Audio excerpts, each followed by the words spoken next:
Amis lecteurs, amis téléspectateurs, amis du Congo, le processus démocratique en RD Congo a démarré. Et très bientôt, il y aura des élections provinciales et l'année prochaine, les législatives et la présidentielle. Et les partis commencent à affûter leurs âmes. Et aujourd'hui, nous venons d'assister à une conférence de presse d'un regroupement appelé Émergence.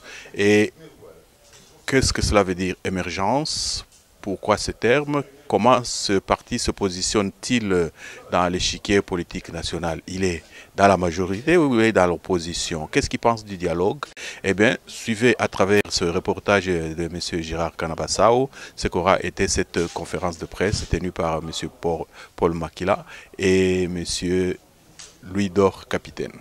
À remercier les organes de presse ici présents pour avoir honoré à notre invitation. Nous allons tour à tour passer la parole aux différents intervenants. De quoi allons-nous parler ce soir? Nous allons parler du parti politique Émergence. Alors pour épargner certaines questions, vous verrez également qu'il est fait mention du parti UIDER. Lorsque nous arriverons à l'étape des questions-réponses, parce qu'après que M. Paul Makila ait fini son speech, vous avez droit au jeu des questions-réponses.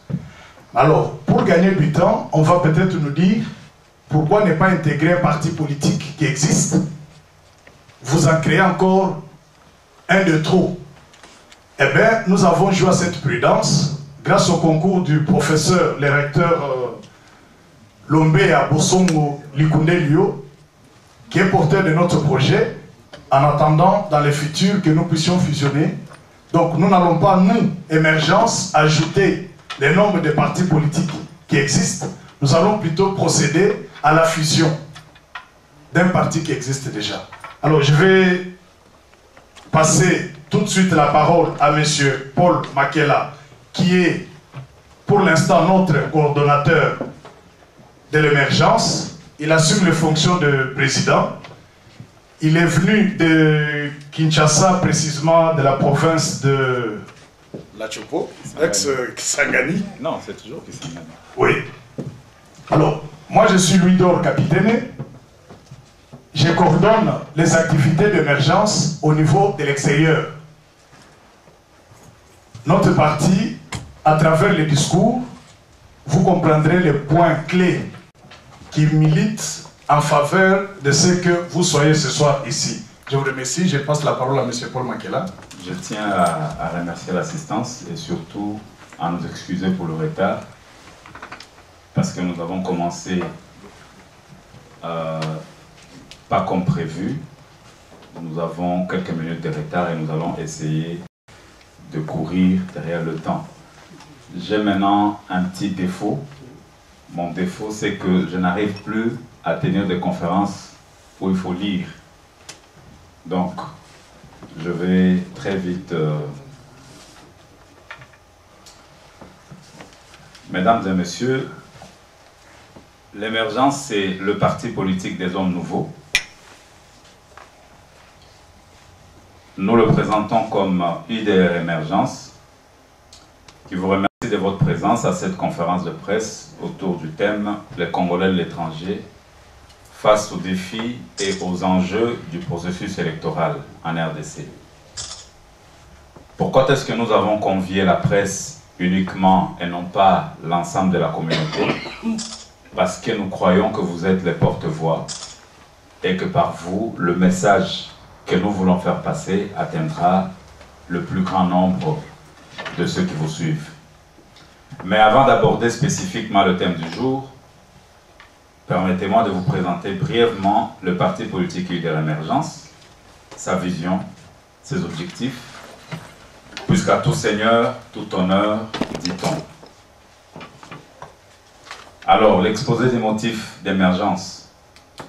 UIDER Émergence est un parti de centre droit qui entend donner une réponse à la complexité croissante de l'organisation, du monde en général, et de la nation congolaise en particulier. Pourquoi? Parce que nous vivons une époque qui n'a plus qu'elle-même pour but et notre société congolaise n'arrive pas à dessiner un avenir qui nous donne envie de nous battre pour l'atteindre, nous ne roulons plus vers une perspective bien dégagée qui nous annonce un horizon attrayant. Chacun d'entre nous ressent le besoin d'une prospérité que nous devons construire parce qu'elle n'existe pas. Et le versant psychologique de la crise actuelle rend compte de notre désarroi et de notre inquiétude. Mais ce qui est important pour nous, c'est que l'inquiétude n'est pas incompatible avec le bonheur. Tous deux découlent d'une réflexion sur la vie qui invite aux prises de conscience et aux actions. La route tourne, dit-on. L'horizon est moins net. Nous devons nous adapter. Plutôt que de le vivre comme un effort, nous devons le vivre comme un défi. Chaque Congolais vivant à l'étranger doit le vivre comme un défi. Mais comment y parvenir? C'est grâce et à travers l'émergence de nouvelles idées, d'une nouvelle classe politique, d'une nouvelle élite et d'un nouveau leadership que le Congo relèvera le défi du bonheur, que notre nation pourra se construire, se développer, bref, émerger. Émergence, comme partie des hommes nouveaux, dit que le vent nouveau doit être servi dans des outres neuves. Le Congo a besoin d'hommes nouveaux pour une nouvelle politique et une nouvelle dynamique. Alors, pourquoi est-ce que nous parlons d'émergence? Parce que, premièrement, une société qui émerge se caractérise par un revenu intermédiaire. Il y a des démunis, il y a des nantis, mais il faut qu'il y ait des revenus intermédiaires. Et cela revient à dire qu'il faut une ouverture économique au profit du reste de la nation. Il faut des transformations structurelles et institutionnelles de grande ampleur et un effort potentiel de croissance. Vu la rupture et la mutation du modèle économique et social au Congo, la problématique de l'émergence économique de la nation n'est pas un simple phénomène quantitatif, mais repose aussi au niveau qualitatif sur le phénomène complexe d'auto-organisation et d'acquisition de nouvelles propriétés ou entités sociétales. L'émergence favorisera la création objective de la classe moyenne en République démocratique du Congo et permettra de réduire progressivement les disparités sociales. Quelle est la vision de l'émergence? Notre action vise l'éclosion d'une nouvelle classe sociale, une société d'hommes et de femmes nouveaux, une élite requinquée qui devra émerger et faire émerger toutes les couches socio-professionnelles de la RDC, tout en garantissant une éducation qui s'inspire des valeurs ou des considérations à la fois endogènes et exogènes. UDR Émergence est engagée dans la lutte pour relever les défis du bonheur et garantir la construction et le développement de la nation congolaise à travers l'émergence de nouvelles idées, d'une nouvelle classe politique, d'une nouvelle élite et d'un nouveau leadership. Alors, comment ferons-nous pour qu'il y ait émergence économique et émergence sociale? Nous voulons que l'homme soit au début et à la fin du développement. Pour paraphraser Léopold Sédar Senghor, le concept d'émergence ne peut être uniquement appréhendé sous un angle économique. Nous sommes convaincus que les citoyens d'un pays qui émerge doivent sentir dans leur vie quotidienne que leur bien-être s'améliore et que des opportunités nouvelles d'éducation, de santé, d'emploi et de revenus se présentent pour eux. L'émergence doit aussi être sociale. Par notre politique, par la politique d'UDR Émergence, l'équilibre et la corrélation entre les variables de croissance économique et celles de la pauvreté devra être garantie. La qualité de la politique qui sera menée en termes de redistribution des fruits de la croissance comptera aussi dans l'impact réel du dynamisme économique sur le niveau de vie des pauvres. Alors, du point de vue institutionnel, qu'est-ce que nous ferons en bref? L'émergence congolaise fera de l'amélioration de la qualité des institutions un élément clé de son action en se fondant sur l'élaboration d'un indicateur synthétique de la bonne gouvernance afin de mettre en évidence les rôles des institutions car les institutions de qualité permettront de réduire la volatilité de la croissance et faciliteront la réalisation des objectifs économiques et sociaux du pays. UDR Émergence fera sienne l'exigence du renforcement de la corrélation entre la bonne gouvernance et le niveau du revenu national par tête.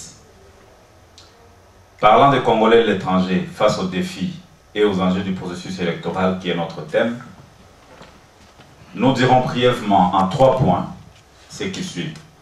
Premièrement, quelle est la place de la communauté congolaise de l'étranger? Nous croyons, comme tant d'autres, que la communauté congolaise de l'étranger devra être le fer de lance du changement et du progrès en République démocratique du Congo. UDR Émergence compte sur le soutien des Congolais vivant à l'étranger et de l'ensemble de ces militants basés sur le territoire national pour faire du Congo un pays répondant aux aspirations du peuple pour le bien-être, la justice et le développement. Deuxièmement, les défis du processus électoral. Le processus en cours en RDC devrait être l'occasion pour consolider la démocratie, garantir l'alternance au pouvoir comme élément majeur pour la paix et le développement tant souhaité par la population. L'alternance ne peut être réalisée si le processus électoral n'est pas soutenu par l'ensemble de l'opinion tant nationale qu'internationale autour d'un consensus sur son périmètre et son calendrier. Le processus sera l'occasion de renouveler la classe politique qui n'a pas bien accompli la mission que lui a assignée le peuple pour le défendre, le protéger et garantir le bien-être. Pour éviter que les 23 contraintes soulevées par la CENI sur le calendrier électoral ne soient un prétexte pour l'échec du processus, nous soutenons la nécessité du dialogue afin de trouver un compromis entre les exigences de l'opposition, le réalisme économique et les propositions du pouvoir organisateur. UDR Émergence lance ainsi un appel vibrant à l'ensemble des Congolais vivant à l'étranger pour intégrer les processus en cours afin d'être rassurés de pouvoir apporter les changements auxquels aspire la nation et le peuple congolais dans son ensemble. Nous croyons que l'heure n'est plus aux spéculations et à l'intoxication, mais plutôt à l'action sur terrain. Ainsi donc, UDR Émergence a présenté les listes des candidats pour les élections provinciales tant à Kinshasa que dans le Congo profond. La communauté congolaise de l'étranger est invitée à se joindre à nous pour les prochaines échéances électorales qui sont les élections locales, législatives et présidentielles. Troisièmement, enjeu du processus. Le processus électoral 2015-2017 présente des enjeux importants pour l'avenir de la RDC. Premièrement, clôture des arriérés électoraux de 2006 et 2011. Deuxièmement, respect des délais et des prescrits constitutionnels. Troisièmement, garantie pour la paix et la sécurité sur l'ensemble du territoire. Quatrièmement, alternance et renouvellement de la classe politique. Et cinquièmement, gage pour un avenir prometteur par la consolidation de la démocratie. UDR Émergence propose un pacte de non-régression en République démocratique du Congo. Notre démocratie étant encore fragile, il n'est pas plausible que le pays recule dans les conflits de tous genres. Nous invitons l'ensemble de la population congolaise à s'activer pour barrer la route à toute velléité de nature à compromettre la marche du Congo vers un pays où il fera beau vivre. Compromettre le processus électoral équivaut à briser l'espoir du peuple congolais. Le pacte de non-régression de la RDC auquel nous vous invitons consiste à rester vigilant et conciliant dans le souci de garantir l'intérêt majeur de la République pour un avenir meilleur, celui de notre progéniture. Le lendemain du Congo est de la responsabilité de tout un chacun et ensemble nous devrons œuvrer pour bâtir une société moderne dans l'entente, l'harmonie, la concorde et la dignité individuelle. Vive UDR Émergence, vive la République et que vive la démocratie. Je vous remercie. Voilà, donc je me présente Ali Mongala, les amis de Luigi. Ma question est celle-ci. Vous définissez, c'est-à-dire que votre parti politique, vous le définissez comme étant un parti politique des hommes nouveaux. J'aimerais que vous me définissiez un peu ce concept homme nouveau quand vous parlez des hommes nouveaux. Et une deuxième question, votre parti politique de l'opposition ou de la majorité présidentielle? Moi, c'est MPB-TV, micro du pasteur Bobo. Une question. UDR et émergence. Monsieur Paul Makela, vous étiez au Congo lors des concertations nationales. Vous étiez partisan de la concertation nationale. Vous avez défendu, soutenu et vous avez même attaqué ceux qui s'opposaient aux concertations nationales, entre autres l'UDPS. Ma question est la suivante. Aujourd'hui, vous préconisez le dialogue. Selon vous, quelle est la différence entre la concertation et ce dialogue que Kabila prône? Merci. C'est un peu ça ma question. Je vais en fait surenchérir sur la question des amis de Wetch et Aligna par rapport à votre positionnement très clair vis-à-vis des deux camps qui sont actuellement en place, c'est-à-dire la mouvance présidentielle et l'opposition. Et deuxième sous-question, à supposer qu'il y ait dialogue, parce qu'il n'y a pas encore eu de consensus là-dessus. Première question, vous donnez à ce dialogue-là un timing de combien de temps? Vous donnez à ce dialogue-là un deadline de quand? Parce que nous sommes aujourd'hui le 4 juin. Jusqu'à quelle date vous donnez la possibilité qu'ils tiennent ça? Au-delà de telle date, ils ne peuvent plus donc, tenir et qu'il faut aller directement donc, aux élections. Et ma toute dernière question, c'est par rapport à la fiabilité du processus électoral. Nous avons vu en 2011 comment la CENI s'est moquée pratiquement de la population congolaise. Quelles sont les dispositions que votre parti prend pour que cette fois-ci, les résultats qui seront publiés soient conformes à l'expression populaire? Merci. Le Congo, je pense, est un État souverain qui a un drapeau et un hymne national.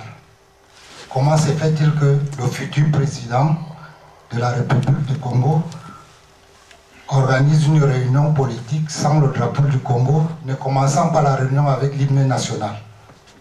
Nous allons répondre à ces premières préoccupations. Premièrement, concernant les hommes nouveaux. Pourquoi nous disons que UDR Émergence, c'est un parti d'hommes nouveaux? Premièrement, parce que dans notre objectif d'abord,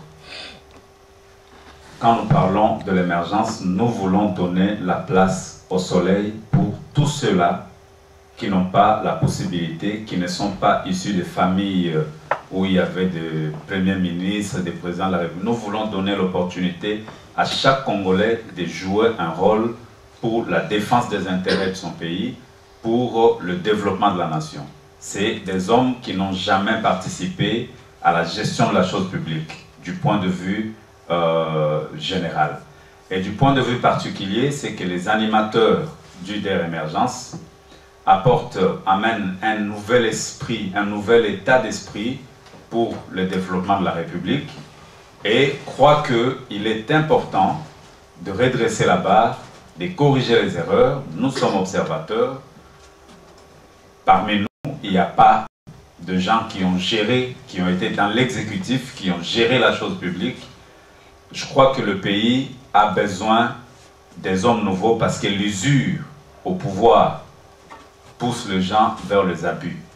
L'habitude au pouvoir pousse les uns et les autres à vouloir y rester à tout prix. Et nous pensons que plus on est usé par le pouvoir, plus on est limité dans la créativité, dans l'ingéniosité pour pouvoir apporter des réponses aux vrais problèmes des gens. C'est pourquoi nous disons que l'UDR Émergence, c'est un parti d'hommes nouveaux, des hommes qui n'ont pas les mains salies d'une certaine manière et qui va donner l'opportunité à tous les Congolais, quelle que soit leur classe, quel que soit leur rang, tout celui qui a une ambition, nous encadrerons cette ambition pour parvenir à bâtir un État nouveau, un État prometteur. Maître Capitaine avait quelque chose à rajouter là-dessus au sujet des hommes nouveaux. Merci beaucoup. Je ne vais pas prendre la parole pour tout justifier. Il y a des remarques que nous acquiesçons, notamment pourquoi il n'y a pas la présence d'un drapeau. Ceux qui nous l'ont promis, je crois qu'ils sont en route. Ils vont l'amener peut-être alors que la conférence a déjà pris fin. Par contre, l'homme nouveau, pourquoi nous l'avons dit alors qu'on se voit tous les jours? C'est peut-être étonnant. En fait, il a ajouté un fait, parce que les autres l'ont vu participant aux concertations. Il va peut-être répondre à ce sujet. Je tiens vraiment qu'on échappe nous-mêmes ou qu'on évite de croire que pendant la tenue des concertations, émergence existait. Donc il y a vraiment une nette différence à faire. Émergence vient de se constituer il n'y a pas longtemps. Donc chacun de nous a y amené une certaine vie, il va en répondre personnellement. Mais s'agissant de l'homme nouveau, pourquoi? En fait, vous allez constater que on vous a peut-être épargné, mais on va vous mettre à votre disposition les textes, l'intégralité des textes. Il y a des points que nous avons développés qui constituent notre originalité. D'abord, les administrateurs qui sont devant vous ici prônent en permanence les dialogues, quelle qu'en soit la domination que vous allez en donner. Les hommes nouveaux, pourquoi? Nous croyons en ce qui nous concerne, après avoir observé qu'il y a lieu de gérer la chose publique autrement. Comment faire? Il y a une disposition constitutionnelle, je m'excuse beaucoup en tant que juriste, il faut frôler. Il y a la caisse de péréquation qui est prévue dans notre constitution. Lorsqu'on peut tout simplement appliquer cette disposition, je crois que la classe moyenne en RDC va tout de suite émerger. Alors comme on n'a pas assez de temps, on pourra développer. Voilà, Maître Capitaine l'a dit, les hommes nouveaux, c'est les hommes qui ne sont pas responsables de tous les dégâts socio-économiques qui se présentent au pays. Il n'y a personne d'entre nous qui a déjà été dans l'exécutif. Nous croyons que ces gens-là ont des idées. Tous les Congolais qui doivent venir, c'est des gens qui ont des idées, mais qui ne savent pas arriver à les matérialiser pour la République. Nous leur donnons l'opportunité de le faire. La sous-question qui suivait, est-ce que nous sommes un parti d'opposition ou de la majorité? Émergence est un parti d'opposition. Nous ne sommes pas un parti de la majorité parce que nous ne partageons pas le mode de gouvernance qui est en place. Vous savez que nous, que ce soit Maître Capitaine, que ce soit moi-même, que ce soit Jean-François Beaufoy, Jean-Pierre Samba, nous travaillons, nous militons dans l'opposition depuis plusieurs années.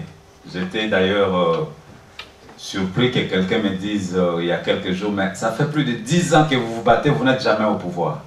Voilà, donc c'est pour dire que les hommes qui sont en face de vous, c'est des hommes d'opposition. Le parti, c'est un parti d'opposition et qui est dans une plateforme, mais actuellement, les alliances se font et se défont. Nous disons que nous sommes dans l'opposition, nous attendons voir les événements qui vont arriver et comment est-ce que nous pourrons nous améliorer la gouvernance de la République. Et le professeur Lombea, qui est l'autorité morale de l'UDR avec qui nous avons fusionné, c'est un homme politique d'opposition également. Deuxièmement, la question au sujet des concertations nationales. J'ai participé aux concertations nationales, de même que j'ai participé au dialogue intercongolais. C'est pour dire que le fait de participer dans des négociations ne vous donne pas des responsabilités dans l'exécutif. Ce n'est pas parce que vous êtes allé défendre certains points de vue de la population que vous êtes responsable d'une gestion quelconque. Donc, j'étais dans toutes ces négociations-là, je suis fier d'avoir représenté mon peuple, d'avoir défendu des opinions et qui ont peut-être aidé à débloquer certaines situations. Alors, pendant les concertations, nous étions invités parce que nous sommes animés de cet esprit-là, du dialogue. Et aujourd'hui, il y a le dialogue qui est soutenu par ceux-là qui refusaient hier qu'il y ait une concertation, qui n'ont pas voulu participer. Et je suis particulièrement surpris que ceux qui ont monté la coalition pour le vrai dialogue, aujourd'hui, ils s'opposent encore à ce dialogue. Des fois, en politique, la constance est quelque chose de très important. Il faut savoir ce qu'on veut. Nous avons toujours voulu le dialogue. Nous avons toujours voulu que nous puissions nous parler, beaucoup plus en tant qu'Africains. Nous réglons la plupart de nos problèmes dans la politique de l'arbre à palabre. Donc, chaque fois que la nation est en danger, je crois qu'il est important pour les acteurs sociopolitiques de se retrouver et de parler. Si chacun campe dans ses positions, nous allons vers un affrontement qui peut dégénérer. Et nous, UDR Émergence, nous ne voulons pas que le sang des Congolais coule, nous ne voulons pas que le pays soit déstabilisé. Chaque fois qu'on nous invitera pour des pourparlers, nous irons. Alors, on va dire que la majorité a des agendas cachés, oui. Tout le monde qui va à des négociations a son agenda. L'opposition a également son agenda. La majorité a son agenda. Il y a négociation pour parler et pour trouver des points de conciliation entre les différents agendas. Donc, je ne vois pas, vous me posez la question de savoir quelle est la différence entre le dialogue et la concertation et les concertations qui ont eu lieu. Pour moi, c'est sur le plan de la forme. Certains rejettent les concertations parce que ça ne rentre pas dans le cadre de l'accord cadre d'Addis Abeba. Ils demandent que ça se tienne au format et dans le respect de textes des accords d'Addis Abeba. Mais au fond, c'est des pourparlers qui visent à décrisper la situation, le climat politique. C'est un jeu de mots, à mon sens, qui ne sert à rien. Ce qui est important, c'est le format qu'on donne, le contenu et le soubassement juridique. Peut-être que les concertations n'ont pas eu ces soubassements-là, mais celui qui les a convoqués a dit que c'était basé sur l'accord cadre d'Addis Abeba, et les autres ils disent que ce n'est pas ça. Maintenant, ceux-là même avaient dit que voilà, il faut un vrai dialogue, et maintenant on convoque un vrai dialogue, ils tâtonnent, ce n'est plus ça, ça devient autre chose. Finalement, on ne sait plus trop à quoi jouent les uns et les autres. Alors, question concernant le timing du dialogue. Ce dialogue, s'il sera convoqué pour nous de l'opposition, c'est pour arriver à préparer, à assainir le climat pour que les élections se passent de manière apaisée, pour garantir le succès du processus électoral. Il va de soi que si le dialogue doit se tenir un mois avant la campagne électorale pour le provincial, ça n'a pas de sens. Il faut que ça se tienne avant le mois de septembre. Donc le timing maximum, c'est le mois de juillet. Parce qu'au mois d'août, les états-majors doivent être prêts pour partir en campagne. Si le dialogue se tient après ces délais-là, ça deviendra quand même très dangereux pour le respect du calendrier électoral qui est prôné par la CENI. Et même le calendrier lui-même, il est menacé parce qu'il y a encore des problèmes de moyens. La CENI n'a toujours pas de moyens. L'opposition n'est pas pour le calendrier tel qu'il était présenté. Donc il y a des problèmes qui nécessitent que nous puissions parler et que tout le monde se regarde en face. Alors, l'autre question sur la fiabilité du processus. Premièrement, c'est un problème technique que la CENI doit garantir. Ils doivent nous garantir que techniquement le processus sera fiable. Comment est-ce qu'il sera fiable si la compilation des données, si les résultats qui sont publiés sont basés sur des vraies données qui ont été fournies, tenant compte de l'étendue du territoire, il faut que tous les bulletins arrivent à des centres de compilation. Il y a énormément de problèmes techniques. Il faut aller dans le Congo profond, tel que moi je viens de Kisangani, où on palpe la misère. Être à Kinshasa, c'est une chose. Nous parler du boulevard des 30 juin, révolution de la modernité, c'est bien. Mais il faut aller dans le Congo profond pour comprendre qu'il y a vraiment des problèmes et que pour que nous ayons des élections fiables, il faut que la CENI tienne en compte tous ces paramètres techniques, tous ces paramètres économiques. Deuxièmement, comment est-ce que nous, citoyens et nous, partis d'opposition, allons veiller à ce que la fiabilité des élections soit garantie? C'est en nous mobilisant comme un seul homme. Il faut que les Congolais s'approprient le processus. Il faut que les Congolais, à la base, tout comme à l'étranger, barrent la route à toutes les velléités qui vont entacher d'irrégularité ces processus. Nous voulons que ça se passe dans la clarté, dans la transparence, et nous nous posons encore des questions. Comment est-ce que la CENI va le faire? Parce que le fichier électoral, par exemple, n'est pas encore revu. Il y a encore des doublons. Il y a plus de 2 millions de doublons qui doivent être enlevés. Moi, je suis informaticien. Je me dis, ce n'est pas en 2 mois qu'on va le faire. Donc, si nous partons avec le même fichier électoral, il y a des problèmes qui se pointent à l'horizon. Les jeunes qui ont atteint l'âge de la majorité aujourd'hui, qui ne sont toujours pas enrôlés, c'est près de 2 millions de citoyens congolais qui sont majeurs aujourd'hui et qui ne sont pas enrôlés. Ça, c'est encore des problèmes. Donc, il y a beaucoup de problèmes techniques du côté de la CENI qui doivent être résolus plutôt que du côté de l'opposition. Notre rôle à nous, c'est de rester vigilants, de veiller à ce que tout se passe dans la transparence, c'est de mobiliser le plus de militants possible pour que nous ayons le plus de témoins dans des bureaux de vote et à s'assurer qu'il y a impartialité dans les traitements de données.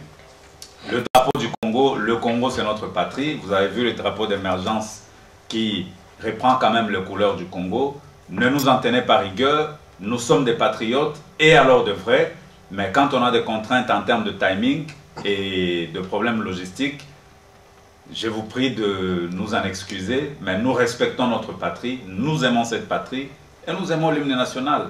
Je peux le chanter du début à la fin, c'est pas que je ne le sais pas. Je vous remercie. L'opportunité de créer un parti politique à quelques mois des échéances électorales 2015-2016.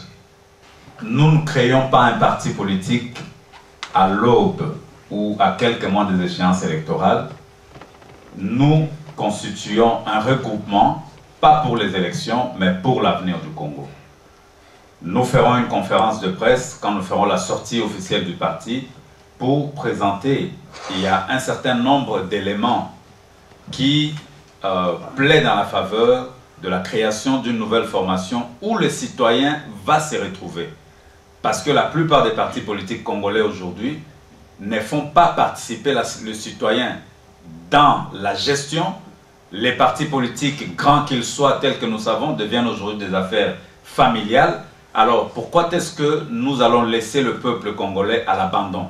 Nous répondons à un cri de détresse de notre nation qui se plaint, la population qui dit, qui dénonce ce qui se passe dans les partis soi-disant grands.